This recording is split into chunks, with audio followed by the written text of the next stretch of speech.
Efésios, capítulo 6, a partir do versículo 10, diz assim a palavra do nosso Deus. No demais, irmãos meus, fortalecei-vos no Senhor e na força do seu poder.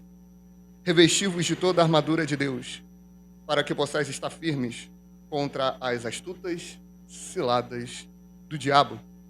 Porque não temos que lutar contra a carne e o sangue, mas sim contra os principados, contra as potestades, contra os príncipes das trevas deste século, contra as hostes espirituais da maldade, nos lugares celestiais. Portanto, tomai toda a armadura de Deus, para que possais resistir no dia mau. E havendo feito tudo, ficar firmes.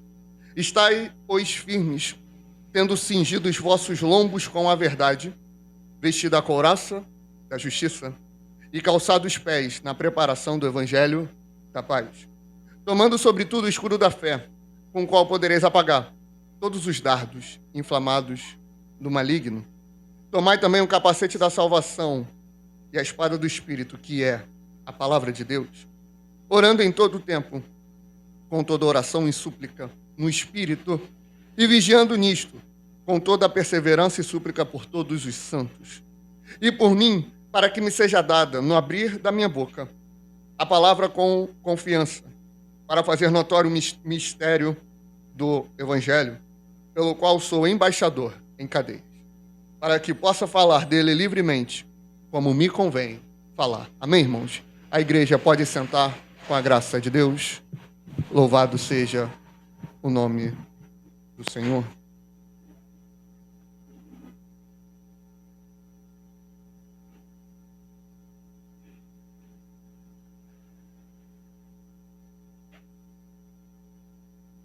Igreja amada, estamos diante de um texto, aquele famoso texto conhecido, né?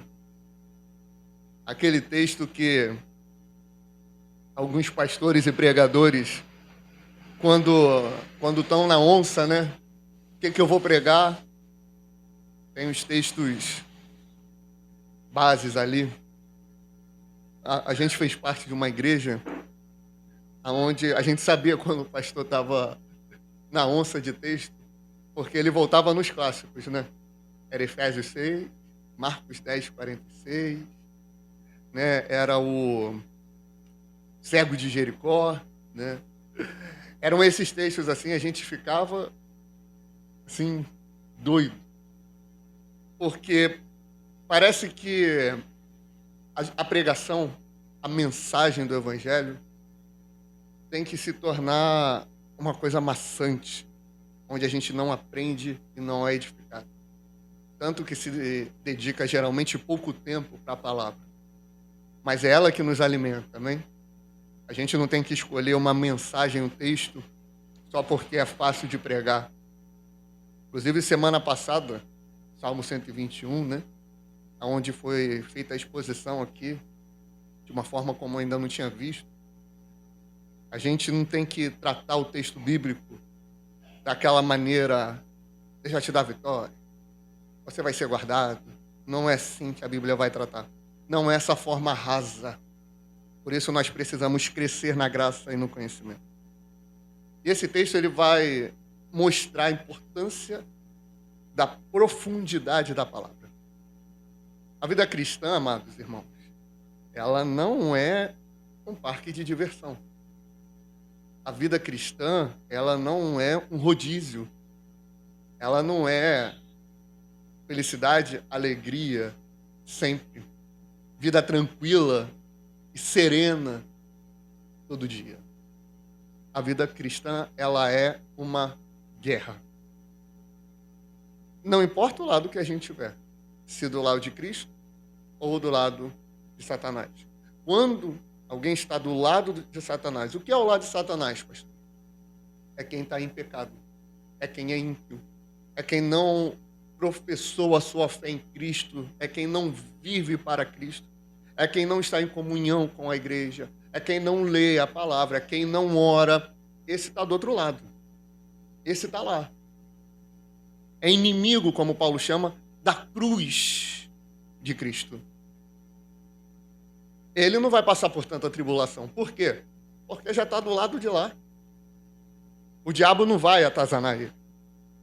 O diabo não vai perturbar ele. Não vai. E sobre o diabo, nós já falamos aqui em algumas mensagens, e nós temos que rememorar isso. O diabo, ele é um ser que às vezes ele é superestimado. Ele é superestimado porque tem pastor por aí que faz entrevista com os demônios. Quem já viu isso? Já viu? Entrevista com um endemoniado.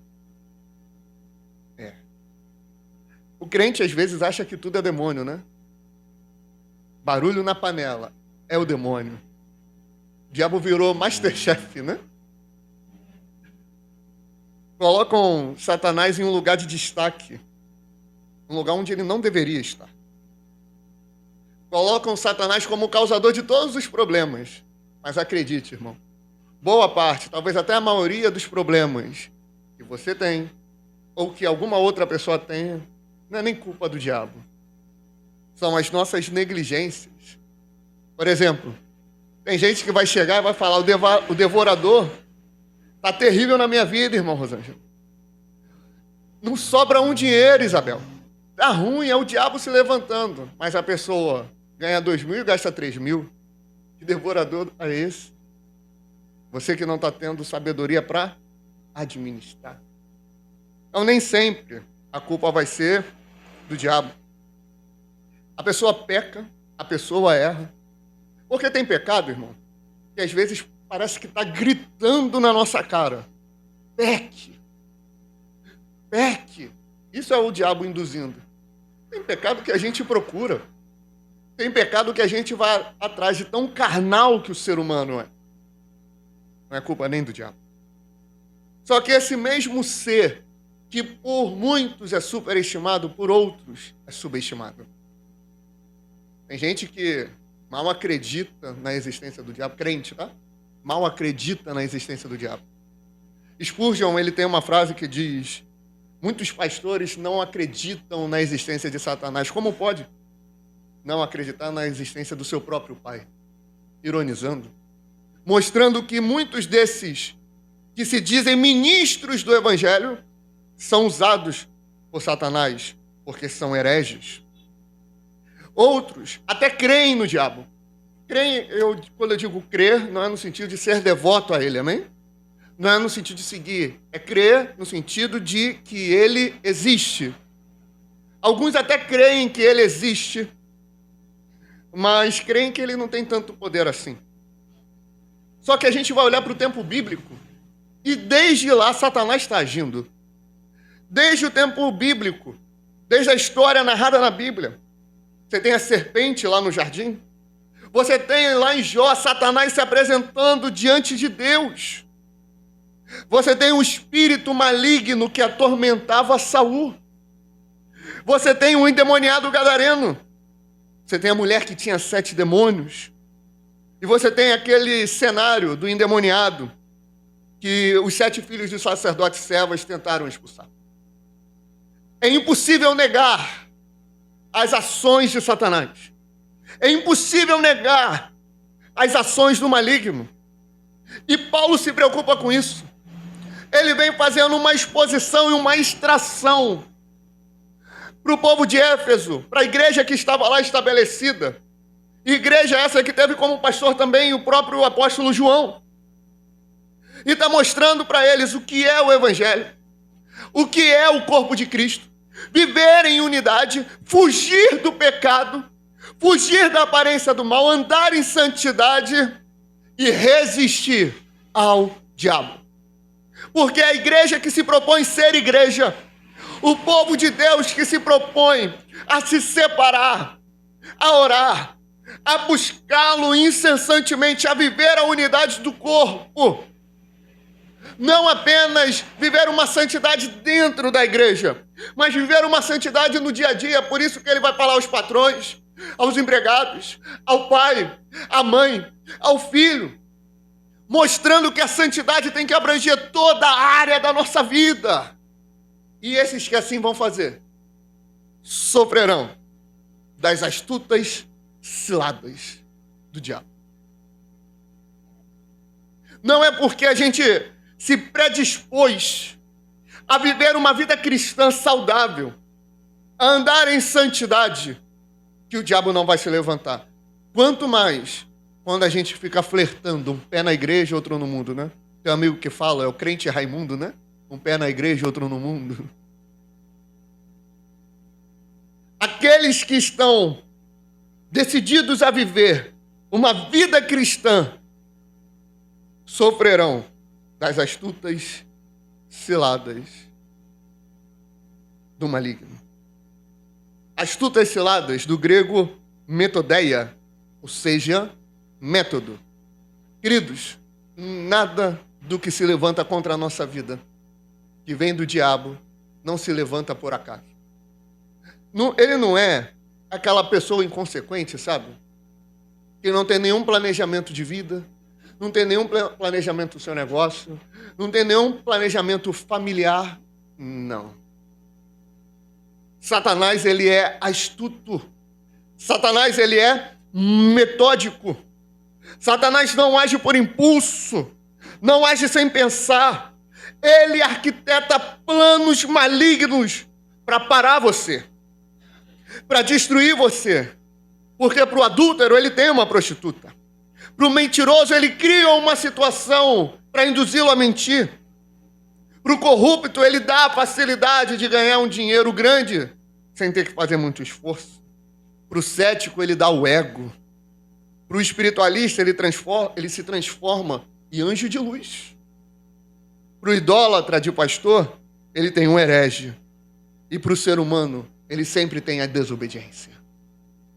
Ele sempre estará à espreita, fazendo de tudo para destruir a minha e a tua vida.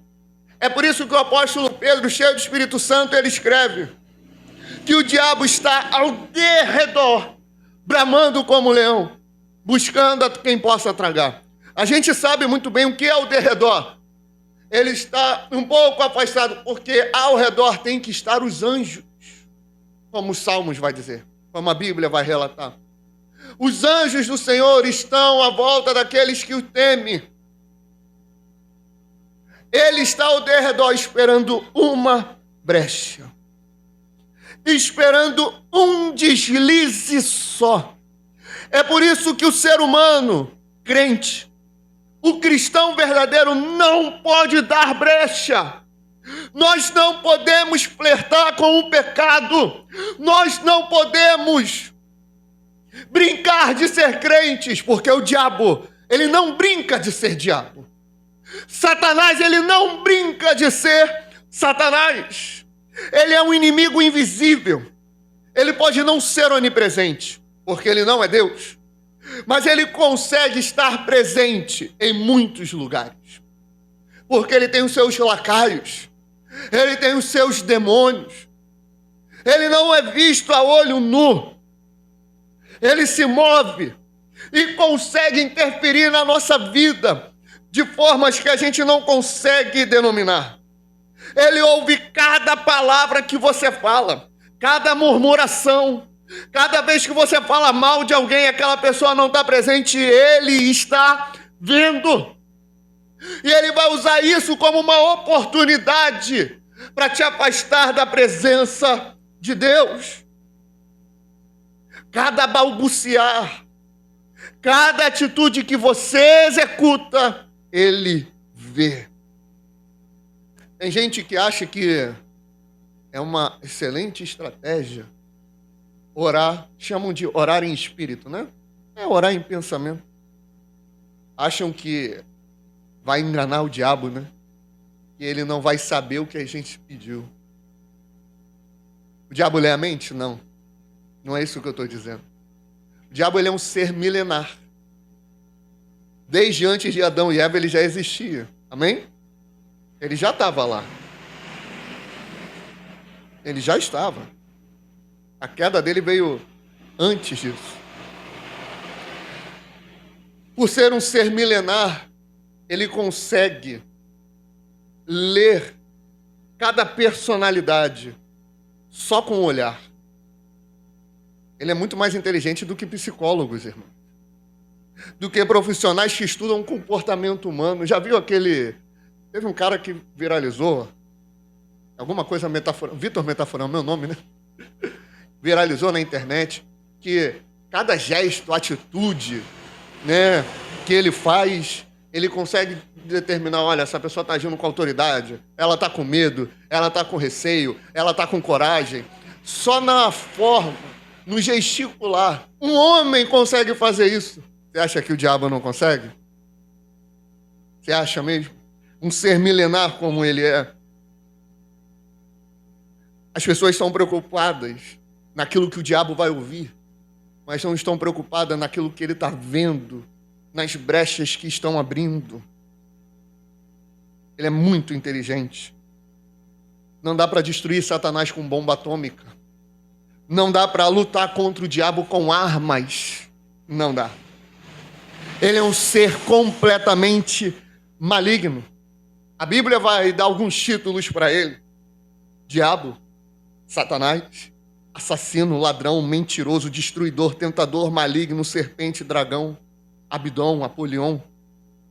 Satanás, ele sabe que está sentenciado a uma vida eterna de condenação. Jesus fala em João 16 que o Espírito convencerá o homem do pecado, da justiça e do juízo. Do pecado, porque não crerão em mim. Da justiça, porque o príncipe deste mundo já está julgado. Ele sabe que ele não tem mais chance nenhuma de salvação. Por isso ele está à espreita, esperando um vacilo só, para levar o máximo de indivíduos, homens e mulheres, com ele para o inferno. Ele não quer que a gente viva a alegria que ele desperdiçou. Ele não quer que a gente viva a glória que ele viveu. Ele não quer que a gente conheça Deus face a face. Porque ele sabe que está condenado. Ele jogou isso fora. Por isso que a nossa luta não é contra carne e sangue. Enquanto tu coloca na tua cabeça que o teu vizinho é teu inimigo, que aquela pessoa do trabalho é tua inimiga, que o teu familiar é inimigo, que a sogra é inimiga, que o sogro é inimigo, que o genro é inimigo, que todo mundo é inimigo. Enquanto você fica com essa mentalidade carnal, com essa mentalidade infantil e não entende que por trás de tudo isso tem um espírito maligno tentando destruir a tua vida, tentando te afastar da presença de Deus. Nossa luta não é contra carne e sangue. Nossa luta não são contra pessoas. É contra o reino das trevas. Jesus disse: eu estabeleço a minha igreja, e as portas do vizinho, as portas do familiar que eu não gosto, as portas do governo, as portas do político, não, as portas do inferno não prevalecerão contra ela. A verdadeira luta não é contra carne e sangue. Paulo vai dizer contra quem é. É contra principados, do grego arque. É aquele que inicia algo. Satanás iniciou essa guerra com a sua rebelião, com a sua rebeldia. A nossa luta não é contra carne e sangue, é contra potestades, do grego exousia, que é a habilidade e a força que alguém tem e exerce essa autoridade, exerce essa influência, tem o poder de governar sobre alguém, estabelece a sua vontade, a sua ordem deve ser obedecido. Satanás tem os seus escravos. Satanás tem aqueles que ele influencia e domina de uma forma terrível. Quantos e quantos cenários nós não já ouvimos? Quantos e quantos testemunhos nós não nos chegou ao ouvido? Eu me lembro quando pequeno, o pastor contando que foi fazer uma visita. Um homem cheio de demônio pegou a parede da sua casa e deu com a cabeça e destruiu. Olha o poder que ele tem. Olha a malignidade que ele tem. Quando o homem voltou ao normal, o demônio foi expulso, ele estava bem, não tinha sequela, não tinha, galo. Nada disso. Não ficou... Você faz uma cirurgia, sequela, nada. Nada. O outro chegou e falou, o irmão estava ligando, tadinho, não estava com muita autoridade, aí foi ligar para o pastor. Tinha muito disso, né? Aí foi ligar para o pastor. A autoridade não está só sobre o pastor, amém? Está sobre a igreja, amém? Está sobre a igreja. Mas o irmão foi ligar para o pastor. Ô, pastor, o fulano está aqui. Ele não está muito bem. O camarada virou, completamente endemoniado, e falou, avisa ele que quem está aqui não é o fulano, não. Pegou a mão e colocou no fogo. Na hora que tirou, não tinha nada. Olha o que o diabo faz. Eu não estou pregando sensacionalismo, irmãos. É batalha espiritual de verdade. É por isso que eu digo, não é só um vulto, não é só a panela mexendo, não é só aquele arrepio, não é só isso não, irmãos. O reino espiritual é verdadeiro. São principados, são potestades que agem contra a nossa vida. Ele é dominador. Ele é o príncipe deste mundo. Ele é o príncipe dessa era. Ele é o rei do pecado, é ele. O diabo e os seus demônios são contra nossa luta, são contra hostes espirituais da maldade. É contra a depravação, iniquidade, corrupção, malícia. É contra os propósitos de Deus que eles se estabelecem. Tudo isso é o campo espiritual. E como tem que ser a nossa reação diante disso? O crente está mudando a sua visão, irmão. O crente está mudando a sua atenção. Enquanto o diabo está fazendo a festa nas igrejas, o crente está preocupado em ir lá para a Avenida Paulista, está preocupado em ir lá para Copacabana, para fazer ato político.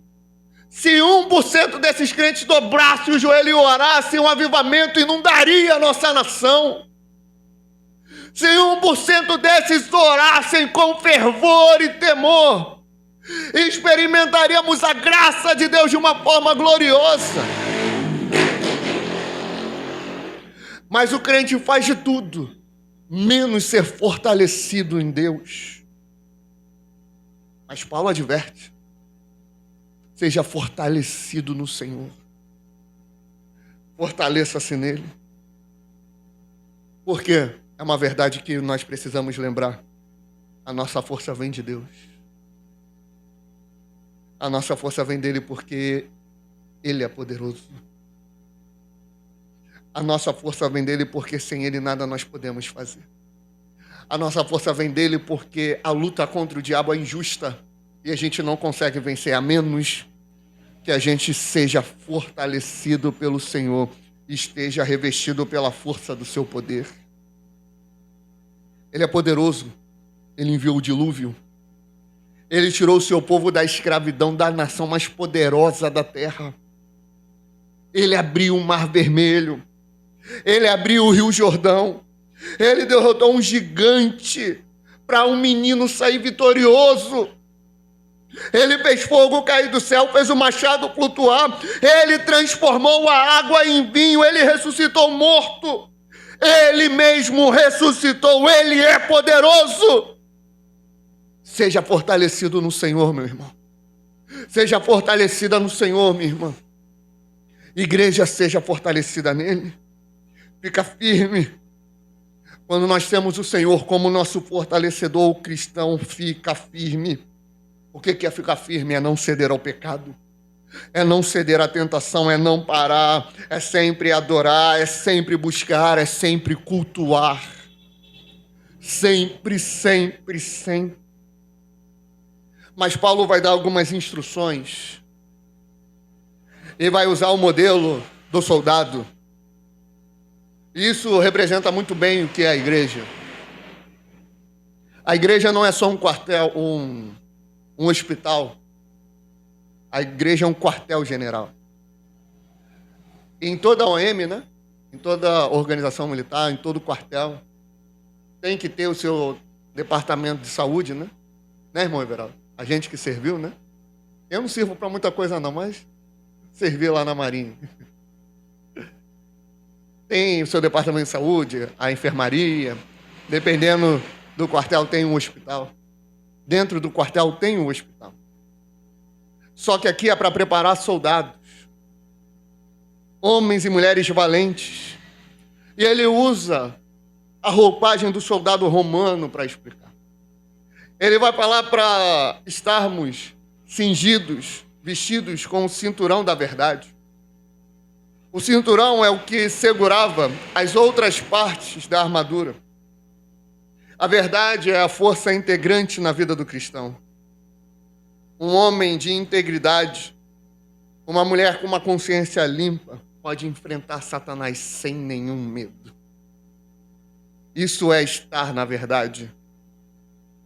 A verdade é o que vai segurar tudo na nossa vida. A verdade é o que vai nos permear. Se a gente não pratica a verdade, a gente não vai poder usar essa palavra da verdade.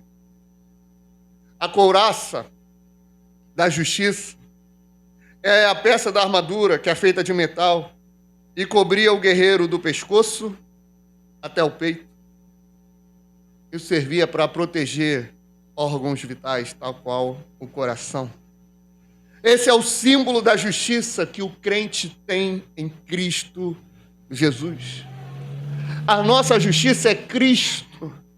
A nossa justiça é Ele. Quando temos Ele como nossa justiça, Ele está guardando aquilo que nos dá vida.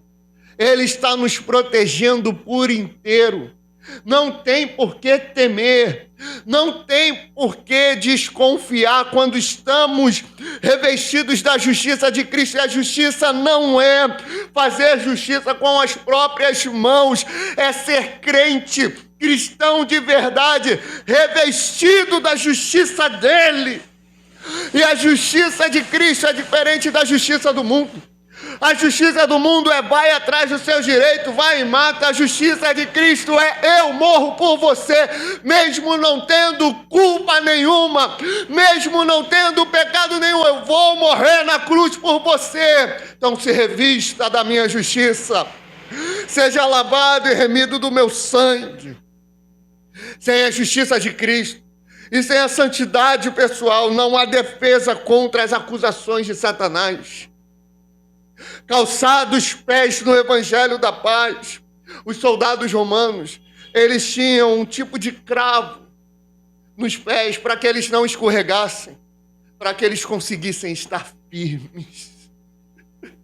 Nós temos que estar calçado nessa sandália que tem esse cravo que é o evangelho, que nos faz ficar firmes.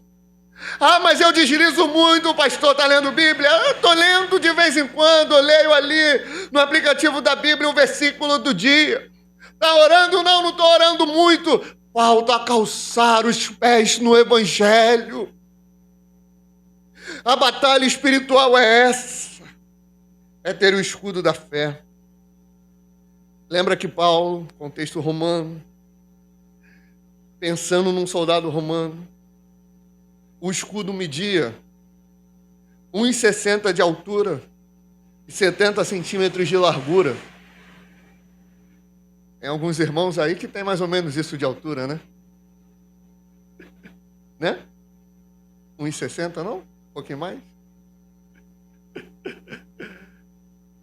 Isso daí servia para quando a tropa estava em posição de defesa, eles se posicionavam e eles conseguiam não aparecer.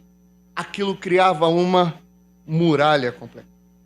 E o escudo servia para se defender das flechas que vinham de longe. Só que eles começaram a ficar mais inteligentes e começaram a pegar as flechas, botavam uma espécie de combustível, ateavam fogo e jogavam. Esses eram conhecidos como dardos inflamados, que vinha de longe e tentava destruir o escudo de madeira, pegava fogo. Só que é diferente na nossa fé. é diferente na nossa vida. Satanás, ele se emparelha e ele tenta destruir. Só que a diferença é que o nosso escudo não é de madeira. O nosso escudo é o escudo da fé. O que você tem de mais precioso na tua vida é a fé. Podem roubar tudo de você, irmão. Podem arrancar teu braço fora, arrancar tuas pernas, arrancar tua língua e tu não pode mais pregar. Mas a fé ninguém pode roubar. Se ela estiver, se a palavra foi semeada num campo bom, não naqueles campos pedregosos, entre os espinhos. Lembra da parábola do semeador? Quase não sai, né? Lembra da parábola do semeador? Se a semente caiu em boa terra, ela vai dar fruto. E sabe o que vem quando nós temos a palavra de Deus? Romanos 10. A fé vem pelo ouvir, e o ouvir pela palavra de Deus, irmãos. O mais importante da tua vida é a fé. É o que vai te dar a proteção. É o que te conecta à salvação. Não são as obras, para que o homem não se glorie. Mas pela graça sois salvos por meio da fé. A fé é o firme fundamento das coisas que se esperam, a certeza daquilo que se não vê. Sem fé é impossível agradar a Deus. Pela fé os antigos alcançaram vitória no mundo. O que vamos falar, o autor aos Hebreus vai dizer, de tantos homens que as cadeias não puderam deter, que da fraqueza eles tiraram força. Glória a Deus! Eles ficaram firmes porque eles tinham a fé. Eles tinham uma fé convicta, absoluta. Vinha dardo, vinha seta, vinha acusação, vinha desânimo. Eu estou firme porque quem me salvou foi Jesus. Vem cá, os prisioneiros, vem.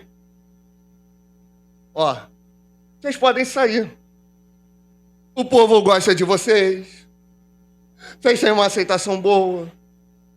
Só faz o seguinte, precisa nem negar. Só não fala mais. Só não prega mais. Pedro levanta, dá um salto e diz, como eu posso deixar de falar daquilo que tenho visto e ouvido? Importa obedecer a Deus e não aos homens. Isso é fé. Isso é convicção. Homens sendo tragados por leões nas arenas. Homens sendo cortados ao meio, tendo a espada enfiada no seu coração. Ou são loucos, irmãos, ou eles têm o escudo da fé. O escudo da fé não nos protege dessa vida. O escudo da fé nos protege a nossa espiritualidade. O diabo lança dardos de fogo em nosso coração e na nossa mente. Ele lança mentira, pensamentos blasfemos, pensamentos de vingança, dúvida, ardente desejo de pecar. Ele lança situações para nos fazer negar a Cristo. Porque se o negarmos diante dos homens, ele nos negará diante do Pai. Mas quando estamos firmes, nada pode nos deter. Na aljava do diabo, há toda espécie de dardos inflamados. Só que quando temos o escudo da fé, nós permanecemos. Usar o capacete da salvação é fundamental. Sabe por quê? Desde pequeno também ouvi isso e nunca me esqueço. O campo de batalha qual é? É a mente. O diabo, ele luta pela tua mente. É por isso que a esquerda e o comunismo foi entrando nas universidades. Eles não quiseram se armar. Eles não quiseram dominar pela força. Eles dominaram pela mente. Tem um vídeo que circula por aí de uma mulher comunista, esquerdista. Ela fala, a melhor estratégia para derrubarmos as igrejas é entrarmos nela. nos membrarmos e ir dar aula para as crianças, porque ali a gente vai infectando a mente. E a partir das crianças, nós vamos influenciando a igreja até destruí-la. Eles querem dominar a mente, porque o diabo quer dominar a mente. Essa foi a estratégia que ele usou para derrotar Eva. Foi dominando a mente. Ele não obrigou Eva, ele obrigou? Vem cá, Eva, come do fruto. Ele fez isso? Não. Ele foi colocando coisa na cabeça dela. Mas quando nós temos o capacete da salvação, nós temos a mente controlada por Deus.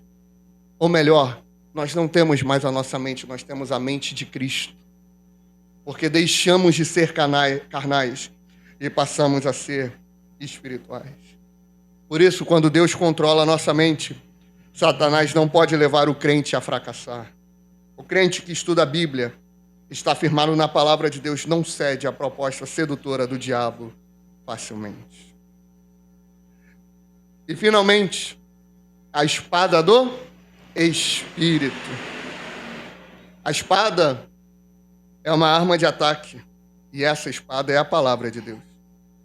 Como é que nós vamos vencer o diabo? Porque a gente não só se defende, a gente vai contra ele também. É simples, é só olhar Jesus lá no deserto, lembra? Você lembra? O que acontece lá? Olha só, tu tá com fome? Transforma essas pedras em pães, tu tem poder. Nem só de pão, mas de toda a palavra que sai da boca de Deus. Ele usou a própria palavra. A palavra usou a palavra. A palavra usou Deuteronômio no capítulo 8. Essa palavra é o que nós usamos para saquear o reino das trevas. Essa palavra que nós usamos para libertar os cativos. Essa palavra que nós usamos para trazer cura. Essa palavra ela é poderosa, ela é viva, ela é eficaz. Moisés, quando tenta libertar o povo, quando ele fica meio revoltado e vai tentar fazer alguma coisa, ele vai tentar na força do braço dele, ele vai e mata o egípcio. Mas quando ele usa a palavra, mas quando ele usa a espada, o povo é liberto de verdade. Pedro quis enfrentar o soldado romano usando uma espada carnal. O que aconteceu com ele? Nada. Ele não conseguiu ser efetivo no reino com uma espada carnal, mas quando ele usa o poder da palavra de Deus, ele vira para um coxo, para um mendigo e fala: levanta e anda, porque ele tinha o poder da palavra. Paulo viaja nas suas missões, fazendo uma coisa só: semeando a palavra de Deus. Nós precisamos conhecer a palavra. A Bíblia vai nos afastar do pecado, ou o pecado vai nos afastar da Bíblia, irmãos. Esse é o posicionamento de guerra.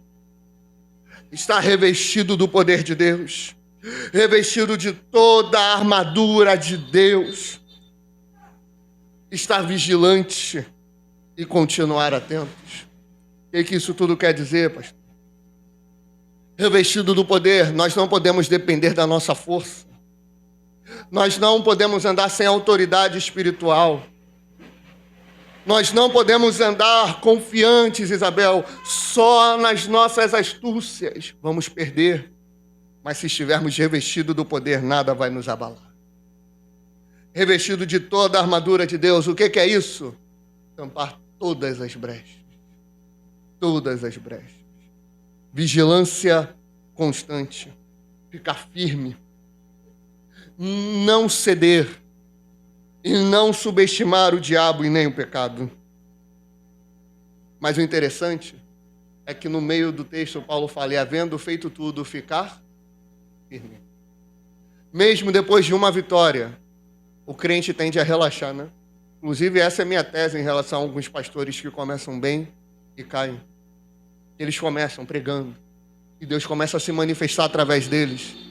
Cura, milagres, libertação, vidas alcançando a graça. Eles relaxam, param de vigiar. Eles passam a subestimar o diabo, o ego inflama e eles ficam lá, eu já fiz acontecer, já preguei, já curei. Eu não prego, quem prega é o Espírito. Eu não curo, quem cura é Deus. Eu não liberto, quem liberta é Jesus. É Ele que faz. Por isso, mesmo depois de cada vitória, fica firme, irmão. Depois de cada luta que se levantou, cada perseguição que veio, cada astuta cilada do diabo que se levantou contra a tua vida, fica firme, irmão. Não para. Sabe por quê?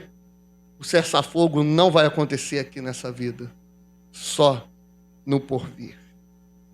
Nas palavras de Hernandes Dias Lopes, a guerra espiritual não é uma ficção. O fato de o nosso inimigo ser invisível não quer dizer que seja irreal. Para enfrentá-lo e vencê-lo, não podemos usar armas convencionais. Precisamos de armas espirituais, poderosas em Deus, para desfazer sofismas e desbaratar o inimigo. Amém, irmãos? Fica firme. E como ele fala no final do texto, olha, havendo feito isso, ore em todo tempo, com orações, com súplicas. Ore por mim, para que me venha à boca aquilo que eu devo falar. Fique em oração, vigilante, revestido do poder, não dando brecha ao inimigo. Amém, irmãos?